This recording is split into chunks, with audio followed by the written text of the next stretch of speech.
Angelyn Chandler, and I'm a Loeb Fellow this year, visiting from New York City, where I work for New York City Parks. I'm a licensed architect, and I've worked in New York City for over 20 years. I moved to New York City after graduate school and worked in small and large architectural firms where I was responsible for a full range of project types and sizes. The largest being this conversion of a loft building into 47 condo units and NYU's new law school. Though after 10 years of working in the private sector, I began to feel that something was missing. In the experiences I was having, there were few opportunities for considering the space around and between buildings, and sometimes even within the building. The teams I was working on were not multidisciplinary. We would hire a landscape architect to shrub up the exterior, and we would hire the engineers we needed for specific tasks that we defined. The world I was more interested in had a nuanced and complex understanding of design and decision making. And this is the point at which I began working at the New York City Parks Department. People sometimes get confused as to why an architect could or would want to work in a place that is seemingly just about landscape.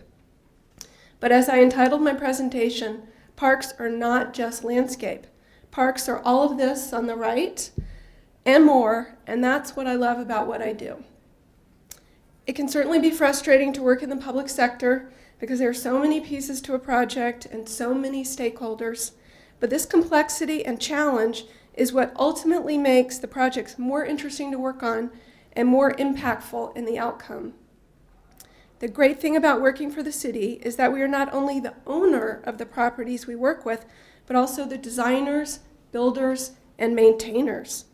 We are exposed to and accountable for the full range of issues, jobs, and responsibilities that go into designing and building within the public realm. For me, the best projects are those with complex teams, big budgets, and big civic impact. My role at Parks, and this varies by project, is that of designer, organizer, manager, and policymaker. I'm now going to talk briefly about two projects that I've been working on for the past 7 years. The first, as Jim mentioned, is Fresh Kills Park. This is what the site used to look like in the early 1900s. It was a wetland, but because wetlands at that time were seen as unproductive and unhealthy, the site eventually became this. Robert Moses planned to use the site as a landfill for household waste for 2 years, after which he would have firm ground on which to build houses, parks, and factories. The landfill stayed open, though, and eventually 53 years later, the borough of Staten Island was successful in having the landfill closed. The landfill was only at half capacity. Today, it looks like this, and this, and this. Fresh Kills is 2,200 acres large. It is located on the western shore of Staten Island, right here, which is one of the 5 boroughs that comprise New York City. Fresh Kills is the second largest park in the New York City system and is more than 2.5 times the size of Central Park. The landfill is comprised of 4 mounds that have been capped and closed at different times. In fact, the 4th mound, right here, the West Mound, where the World Trade Center materials were taken following 9/11, is only being capped now. This is not your average park site. Within the mounds, there's an infrastructure of pipes which collect the methane gas from the decomposition of household waste and take it to a processing plant where it is purified and sold to National Grid. The leachate, which is the liquid byproduct of waste decomposition, is collected at the bottom of the mounds and is sent to an on-site treatment plant where the contaminants and solids are removed and the water is released back into the Arthur Kill. Dotting the mounds and encircling the base are various types of monitoring wells and a leachate containment wall. Additionally, there are man-made detention basins, shown in light blue here, to collect the rainwater that runs off the mounds that are now regulated as freshwater wetlands, and there are tidal wetlands along the natural waterways, in the darker blue, which thread through the site. All of these elements are regulated by the state. After a lengthy public process consisting of a competition for the design of the park and many public listening sessions, James Corner Field Operations developed this master plan for the park, which we are using to guide current and future park development. It was originally thought that the park could be built out in 3 phases over a span of 30 years. We are now in year 7 of implementation, and these are the projects and areas of the park we're currently working on. I'm going to briefly show you pictures about Schmuel Park, which is up here, embedded in a neighborhood, and Owl Hollow soccer fields down here in the bottom, and then I will show you North Park here. So we're trying to do a little bit everywhere. So we've built 2 sections. Schmuel Park, designed by Field Operations and BKSK Architects, has this fantastic playground and a really wonderful new comfort station, which is a public restroom. And Owl Hollow Soccer Fields, which is a 4 soccer field synthetic turf complex. But the next one in the pipeline is North Park. We're currently in the permitting phase on this project, and it's our first on-landfill project. Just for size, it's about half a mile from here to here. It's 20 acres, and it will cost about $25 million. And this was also designed by James Corner Field Operations. We'll have paths for biking, running, and walking. The North Mound is shown here on the right. Composting toilet facilities, meadows for picnicking, a tree nursery, and fields for the production of native seed for planting at fresh kills. Bird viewing tower, an observation deck. And until we can develop each section, we're allowing public access on a limited basis for walking, riding bikes, flying kites, and kayaking. The second project I want to show is the restoration of the New York City beaches destroyed by Hurricane Sandy that was completed this spring.